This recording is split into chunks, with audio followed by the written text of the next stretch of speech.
you've written about the process of turning your blog into a book, and what can you explain what that is in just an overall 3-minute sort of examples and outlines of it? Yeah. So basically, the idea is that instead of what Joel Friedlander, he coined the term booking a blog. So instead of going back and mining your blog for posts to become a book, what you're doing is you're actually mapping out a book in the conventional way you would do that. You come up with a good book idea, you map out the content, and you produce the first draft on your blog, post by post, in about 300 to 500 words per post. And so that first draft, I always say do it in Microsoft Word or whatever program you like, but you're writing it day by day and copying and pasting into your blog, and you're publishing it there for all the world to see. And basically that's promoting it. You're promoting it and you're building platform and readership for your book at the same time. So you're writing, publishing, promoting all at the same time. How do you balance the promotion of it? I mean, it's in this world, there's so much internet marketing, and is that something that people find easy to do, or is it just a matter of just by dropping it on your site, you will both have content and hopefully have some promotion done? No, there's a promotion plan. So I tell people to have a business plan. So just like you would do any other book, you're going to do a business plan before, so you plan your promotion. So you're tying in, that's the great thing about a blog, is you can easily tie into all your social networks. So you're going to tie into Twitter and Facebook, and if you use, hopefully you're going to use some photos or something, and you can tie into Pinterest, and you're going to promote. You're going to promote everywhere with links to your blog posts so that people show up and they read. Now, having a blog and the net makes it much easier to write and publish than ever before, but discoverability is hard. So do you think that that's a net problem or a net good for authors? No, that's a net good, because you want to be discovered. And so for nonfiction authors, it's a little easier, because if they're blogging nonfiction, what's going to happen is you're going to have that aggregated the aggregate of all your keywords and keyword phrases. So for me, if you just use me as an example, in 4 to 5 months, I had #1 Google status for how to blog a book, or wow. blog a book, or anything related to blogging books. So if you put in blog a book, you find me #1 on Google. So for an author who's doing a nonfiction book, this is phenomenal discoverability potential. For a fiction author, they have to be creative. So I know someone who's blogging a novel, and what she does is before she puts in the part of her novel that she's going to blog that day, she actually does a little commentary. And so she has the ability then to talk about the subject of her novel. So great use of keywords and keyword phrases. She can talk about what's in her novel, she can tie it into the news, she can do anything she wants that will provide keywords and keyword phrases that relate to her novel, making her more discoverable. That's awesome. Yeah, really awesome. So are there other things that fiction writers can do? Because it's really hard for fiction, I mean, as you say. Pull out themes, pull out topics, subjects, anything that's related to your novel. Plus, I always say try to think in terms of branding. So how are you going to brand yourself as a novelist, who you're going to be, and how can you tie into the news, all those kinds of things. And what could you do that's nonfiction related? So if you write about Italy in the 1700s, how can you tie that in to, could you write about traveling to Italy?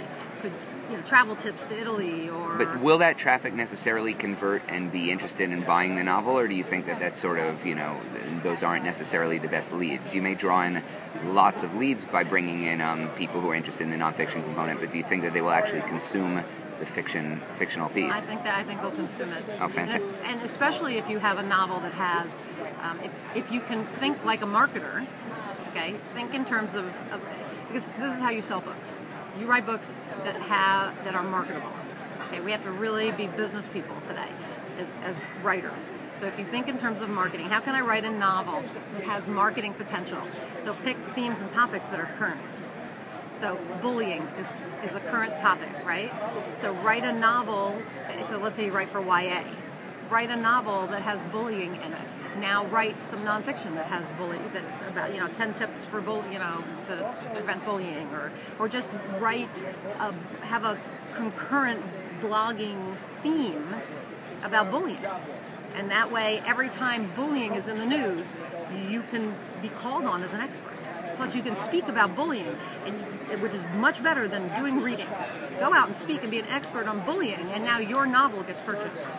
How do you get declared an expert or get these speaking sort of things? You blog about it and you become an expert. Technorati did one of their surveys, their yearly surveys, and showed that something like 56% of bloggers are better known in their field.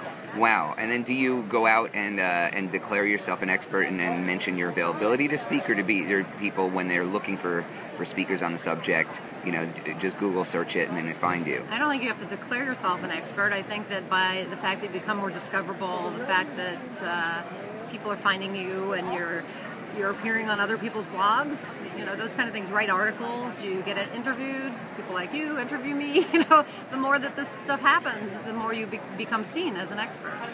You also write about spiritual health. In what ways do you see spirituality and creativity as being connected? I think they're really connected. I think that a lot of what we write about comes from a sense of, it comes from inspiration, and it comes from a sense of purpose. For nonfiction authors, very often what we write about comes from a sense of if you want to say soul purpose or mission. We feel like we have to write about it. It's something that we really feel called to do, like a vocation or a soul purpose. And if you have a purpose and you also feel passionate about your topic, you combine those two. I always say passion plus purpose equals inspiration. You get inspired. Now, fiction writers also feel inspired. So inspiration is something that's very close to spirituality. If you talk in spiritual circles, people talk about inspiration as being in spirit. So you're kind of connected up, with something higher. And when that happens, you get very creative and you write. And sometimes you write and you don't even, you look at it and you go, wow, I can't believe I wrote that. So if you can combine those things, you're going to find that you have lots of ideas and you're very creative. Do you find there to be any difference in contemporary writing versus generations ago, or do you think there's any kind of lack of spirit in contemporary writing, or do you think that it's all pretty much same across generations? Well, it's so hard.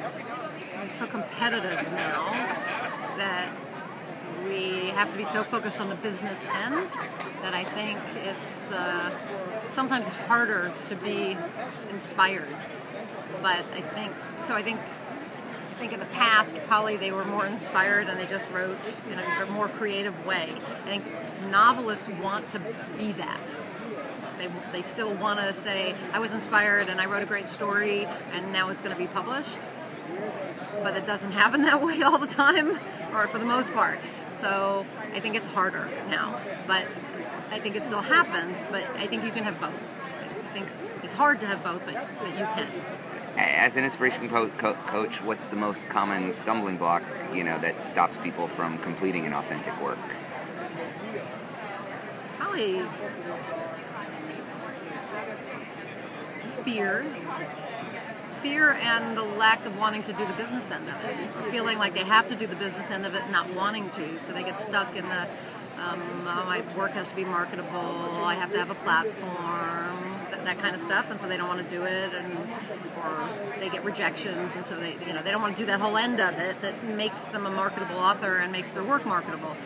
And also, there's fear in that, and there's also just fear about showing up in the world and being an author. Being an author is actually a scary thing. They don't realize it. A lot of times they don't realize that's what's stopping them, because they just think they want to be an author. But being an author means being on a platform. Building a platform is one thing, but being on the platform, you have to show up. You have to speak. You have to do readings. You have to. If you're successful, you're a celebrity in your own right. I mean, not like maybe actors and actresses, but just look around the BEA, where we are. There are people doing signings. There are people lined up, all the way around the block to have their books, to have people get their books. And for some people, that's scary, and they don't realize it. They don't realize they're afraid of success, and it stops them. So how do you get people over that? Not just the fear of success and fear of extroversion and being on the platform, but also the first part, the fear of rejection, and then the fear of even the drudgery of having to do the business part of it during a rejection period?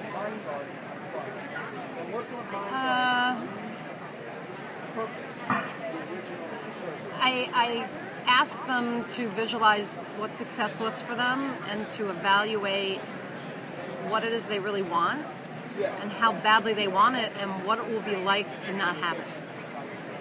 So people say they want to be writers and they want to be published and they want to be an author, but they don't always look at what it means to not achieve that goal.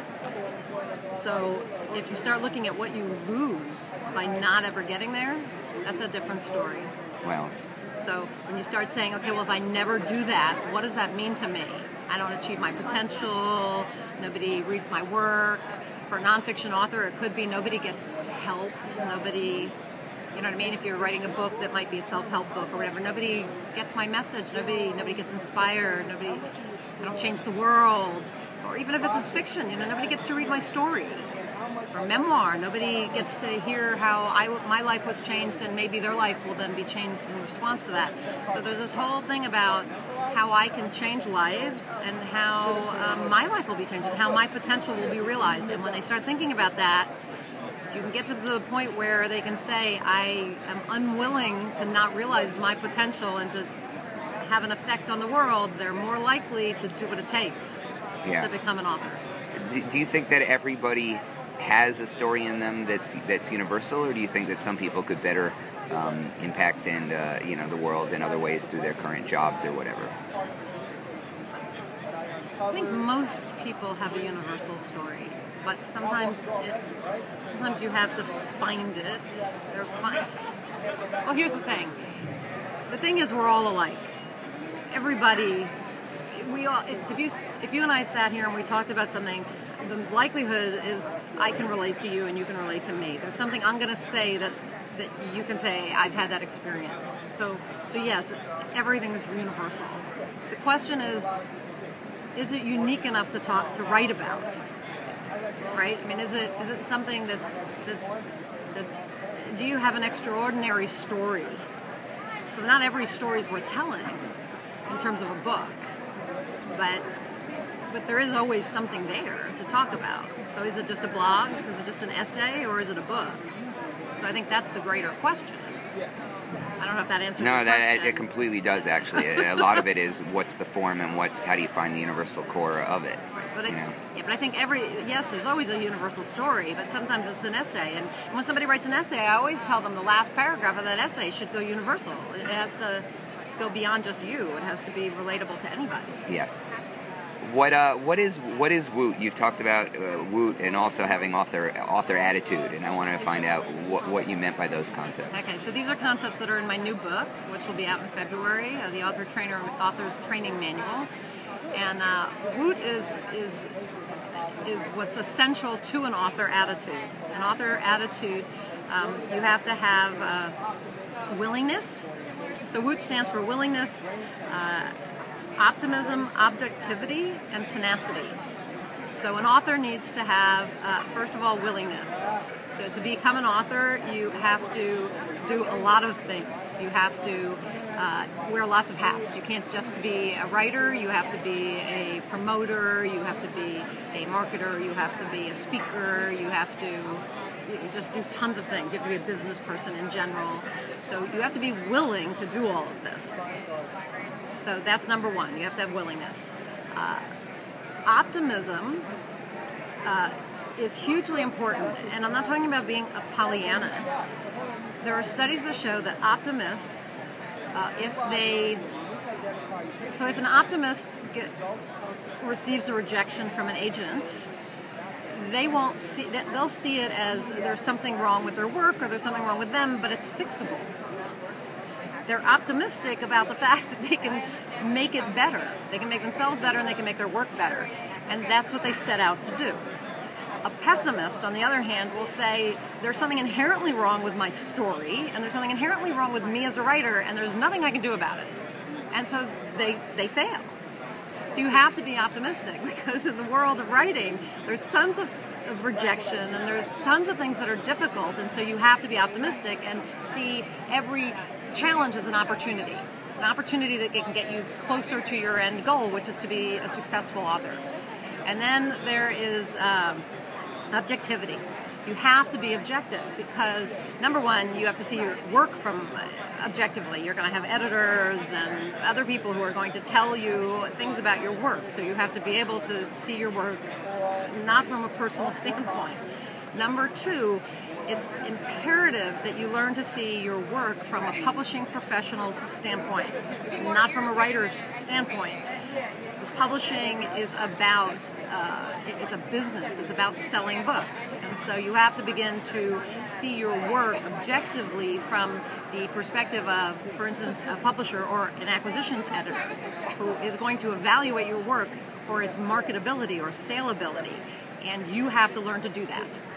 So that's prime thing you have to learn to do. So that takes objectivity.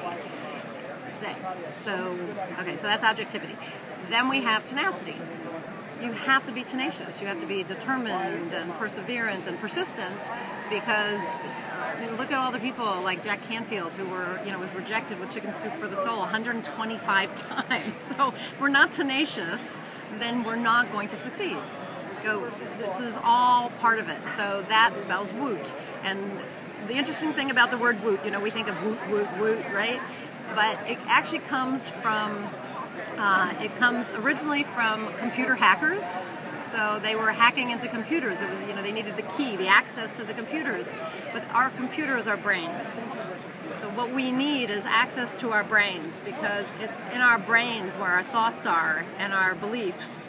And this has a huge amount to do with our attitude because if we can't access our brains and our thoughts and our beliefs, then we can't change how we respond to things, right? So that again goes to willingness and optimism and all of that. And if we can't change how we think, then we won't change how we behave. And that goes back to succeeding, right?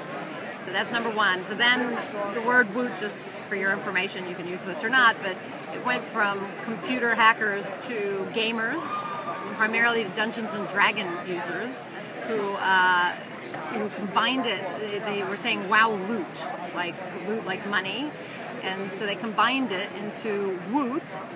So of course writers want to make money from their books, right? But the only way to do that is to have the right attitude, to have an author's attitude. So if you want. So how do you access your brains and everything like that and make those changes internally? You have to begin to, it's an evaluation process. So all of this is training. It's a training to constantly look at how you're responding to things. So when somebody gives you back your work and says it's not good, or you get a rejection from an editor, you have to say, well, what's wrong? You have to begin to look at it and say, how am I responding? Okay, and so we're talking about self-publishing. So let's look at that because I talked about traditional publishing. So you have to, as you're looking at your own work, you have to ask yourself, am I? It's basically a daily looking at how I respond to things and evaluating that, and then turning it around. So if I'm having negative responses to things, how can I change that? It's daily looking at it. And if I'm not doing, so self-published authors have to do the same kind of work as traditionally published authors. They have to evaluate themselves the same way. And if they're not willing to do that, then they have to every day ask themselves, why am I not doing that? Am I not willing to do what it takes to get to my goals? Am I not willing to be a publisher? Am I willing to fail? So it's an evaluation, and constantly trying to go back to that optimistic outlook, seeing everything as a challenge, as an opportunity rather than a challenge. It's constant work. I don't know what else to say. No, that's perfect. That's perfect. Thank you so much. Really appreciate it. You're welcome. Thanks a million.